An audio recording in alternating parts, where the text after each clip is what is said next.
If you're new, please subscribe to our channel and like this video. It only takes a second, but it gives us motivation to create more stories. So please like this video. And now let's start the story. I never thought my life would take the turn it did. Looking back, I still wonder how things spiraled the way they did. I was a regular wife living what I thought was a normal, stable life with my husband, David. We had been married for 7 years, and while things weren't perfect, I never imagined I would be telling this story one day. David worked for a large corporate firm, a job he was passionate about, but also one that took up most of his time. He was always trying to prove himself, always pushing for the next big promotion. I admired that about him, his ambition and drive. But somewhere along the way, his job became the priority, and our marriage, well, it just became another thing on his to-do list. I was a freelance graphic designer working from home, which gave Emmy a lot of time to myself. First, it was nice. I enjoyed the quiet, the ability to make my own schedule, but over time it got lonely. I missed having real conversations, meaningful connections. David and I barely talked anymore. When we did, it was about bills, his work, or what we needed from the grocery store. The spark we once had gone, and then I met Michael. Michael was David's boss. I'd heard his name before, in passing. David talked about him with a mix of admiration and frustration. He was the kind of boss who pushed his employees hard, expected perfection, but also rewarded those who performed well. He was a name in the industry, someone people respected and honestly feared. The first time I met him in person was at a company event. David had finally been promoted, and there was a celebration, dinner at a high-end restaurant downtown. I wasn't even sure I wanted to go. Our marriage was at a point where I felt more like his roommate than his wife, but I put on a dress, did my hair, and played the part of the supportive spouse when we arrived. The restaurant was buzzing with people. David introduced me to his colleagues, shaking hands, making small talk. And then he introduced me to Michael. Michael was older than David, maybe mid-40s, with the kind of confidence that instantly filled a room. He had sharp blue eyes, a strong presence. When he shook my hand, he held my gaze just long enough to make me feel notice. It's nice to finally meet the woman behind the man, he said with a smile. He laughed politely, making some comment about how David talked about work, so much I felt like I knew Michael. Already the conversation moved quickly, and soon Michael was pulled away by other executives, but for the rest of the night, I couldn't shake the feeling of his eyes on me.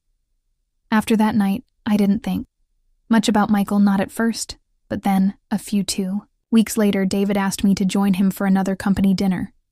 He was hesitant about it, saying it was just a casual gathering, but I knew what Hurley meant. He didn't want to go alone, but he also wasn't thrilled about me coming. I went anyway, and that's when things really started at the dinner. Michael and I ended up seated near each other. The conversation flowed easily, unlike David, who barely asked about my work anymore. Michael was genuinely interested. He asked about my design projects, my creative process. He made me feel like my work mattered. It was refreshing. By the end of the night, I realized something unsettling. I was enjoying his company more than I should have. It started small after that, a friendly message on LinkedIn, commenting on one of my projects, a quick email, asking if I had recommendations for a graphic designer for his company, then an invitation for coffee to discuss business. I told myself it was harmless. After all, David was always too busy to grab coffee with me. What was the harm in a little conversation? But deep down, I knew I was looking forward to these moments with Michael more than is. Should I knew that when my phone buzzed, I hoped it was him. I knew that I was dressing a little differently, paying a little more attention to how I looked, and I knew I was crossing a line. The thing about emotional affairs is that they sneak up on you. They start as innocent conversations, shared laughs, mutual interests. You tell yourself, it's nothing, just a friend, just a colleague, just someone who understands you. But then suddenly you realize you're keeping secrets. You're checking your phone in the other room, you're deleting messages before your husband can see them. And you wonder, how did I get here? I remember the first time Michael and I met outside of work-related reasons. He had invited me to an art gallery opening. He knew I loved art, knew it was my passion. David, of course, was too busy to go stuck at the office late again. So I went. I told myself it was just an outing, that it didn't mean anything, but when I arrived, Michael was already there waiting for me. He smiled when he saw me, a smile that felt different. The night was perfect. He walked beside me, listened as I talked about the pieces, shared his own thoughts. He made me feel seen, and that was the problem, because David hadn't made me feel that way in years. That night, when he got home, I stood in the doorway of our bedroom watching David as he typed away on his laptop, not even noticing I had come in. I wanted to tell him about the gallery, about the way Michael and I had talked for hours about art, about creativity, about life. But I didn't, because deep down I knew he wouldn't care, and that realization hurt more than anything. That was the night I knew I was in trouble. The night. I realized this wasn't just some harmless friendship. This was something else. Entirely. And I wasn't sure I wanted to stop it. I should have stopped it. I know that now. I should have recognized the danger, the way my feelings were shifting, the way I was starting to crave Michael's presence in a way that wasn't just about friendship, but at the time, it told myself I wasn't doing anything wrong. After all, nothing had happened.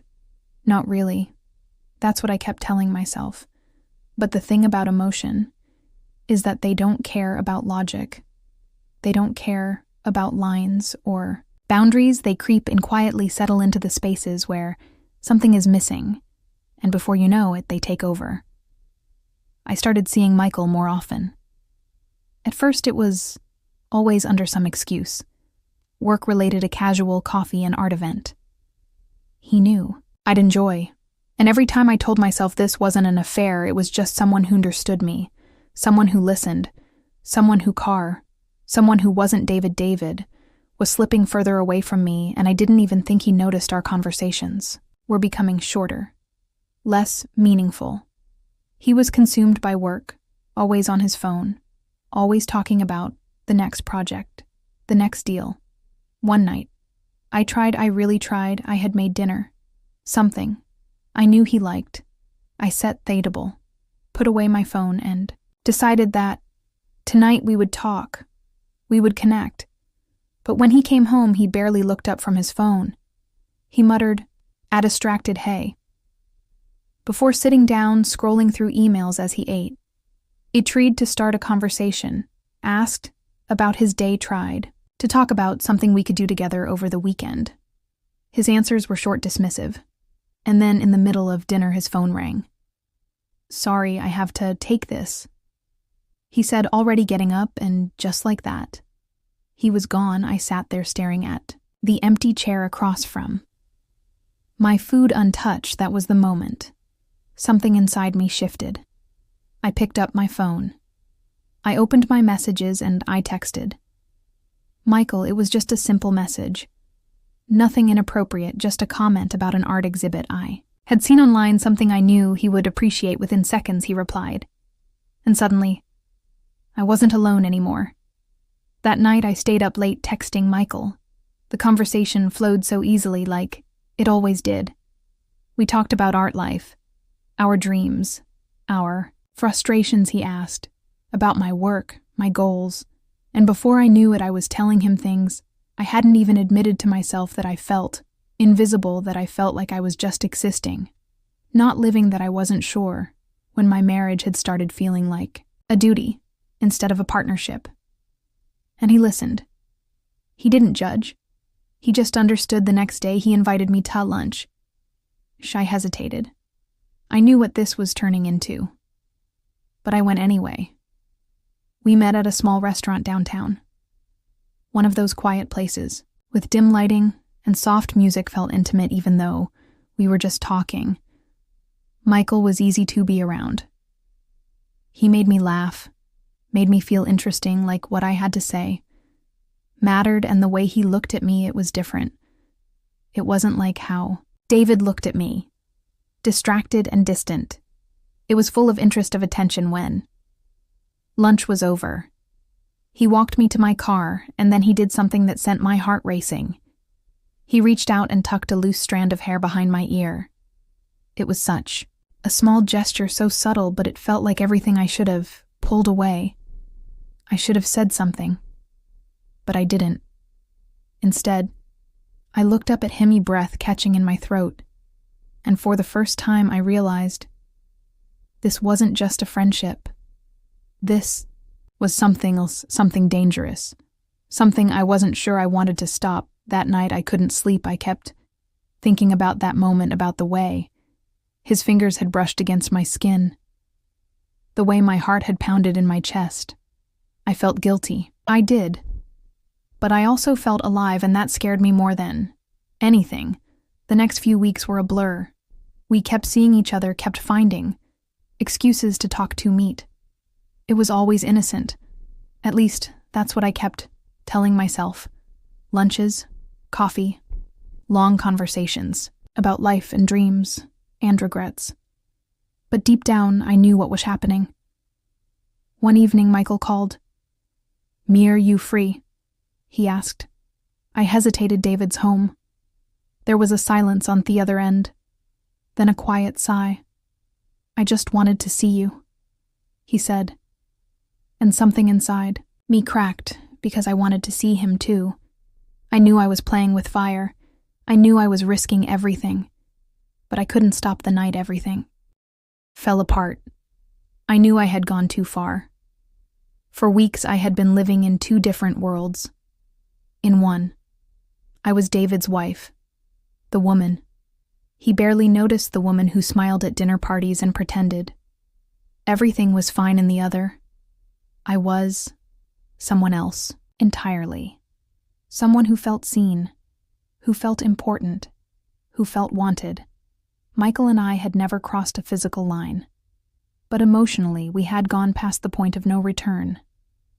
We were constantly in touch, finding moments to see each other, sharing parts of ourselves that we had no business sharing. I kept telling myself I wasn't doing anything wrong, that as long as I didn't act on the feelings, I wasn't really betraying David. But deep down, I knew. And then one evening, David came home early. I'd been sitting on the couch, my phone in my hands, texting Michael. I was so wrapped up in the conversation that I didn't hear the front door open. I didn't see David standing there watching. "Me, who are you talking to?" His voice startled me, and I fumbled to lock my phone, but it was too late. David wasn't stupid. He had seen the way I had changed, the way I smiled at my phone more than Ismailed at him, the way I was distracted even when I was sitting right next to him. "Just a friend," I said quickly, but my voice was shaky. "A friend," he repeated, his ease narrowing. "You've been different, you know. That distant, always on your phone, always somewhere else." I forced a laugh. "David, you're imagining things." But he wasn't. And I could see it in his eyes, the suspicion, the hurt that night. He didn't touch his phone. He didn't get lost in emails. He just watched me as if trying to piece everything together. And for the first time in a long time, I felt guilty. Really guilty. Because David may have been distant, but he was still my husband, and what I was doing, what I was feeling was wrong. The next day, I met Michael for coffee. I told myself it would be the last time, that I just needed to say goodbye, to put an end to whatever this was before it turned into something worse. But when I saw him, when he smiled at me in that way that made me feel like I was the only person in the world, knew it wouldn't be that simple. We sat across from each other in a quiet cafe, and for the first time I let myself say the words I had been avoiding. "This is wronged," said my voice barely above a whisper. Michael studied me for a long moment. "Is it?" I swallowed hard. "I married I know his voice was calm, but there was something else there. Something almost sad. And I can't do this anymore. I continued, whatever this is, it has to stop. Michael leaned back in his chair, exhaling slowly. I don't want to lose you, my heart clenched because I didn't want to lose him either. But I had already lost so much of myself in this. I have to fix my marriage. I said more to myself than to him. He nodded, but I could see the disappointment in his eyes. Understand? And just like that, it was over. At least that's what I thought. But life has a way of making sure you face your mistakes. 2 days later, David confronted me. He had seen the texts. He'd gone through my phone. I trusted you, he said, his voice shaking. I thought we were just in a rough patch. I thought we could fix it. Tears burned my eyes. David, I don't... He cut me off. Just tell me the truth. Were you in love with him? The truth sat heavy in my chest because I didn't know the answer. Did I love Michael? Or did I just love the way he made me feel? I hesitated too long, and that hesitation was all David needed. He walked away. That was the moment I realized I had broken something. I couldn't fix. We tried for a while. Therapy, long conversations, promises to be better, but the damage was done. David never looked at me the same way again, and no matter how much I wanted to pretend things could go back to the way they couldn't. In the end, we separated not because of one single mistake, but because of everything that had led us there. Years of neglect, of miscommunication, of pretending. Everything was fine when it wasn't. Michael and I never spoke again. Sometimes I wonder if he ever thinks about me, if he ever wonders what could have been. But I don't let myself dwell on it for too long, because at the end of the day, the only thing worse than losing my marriage was realizing that I'd lost myself along the way. I didn't want to stop.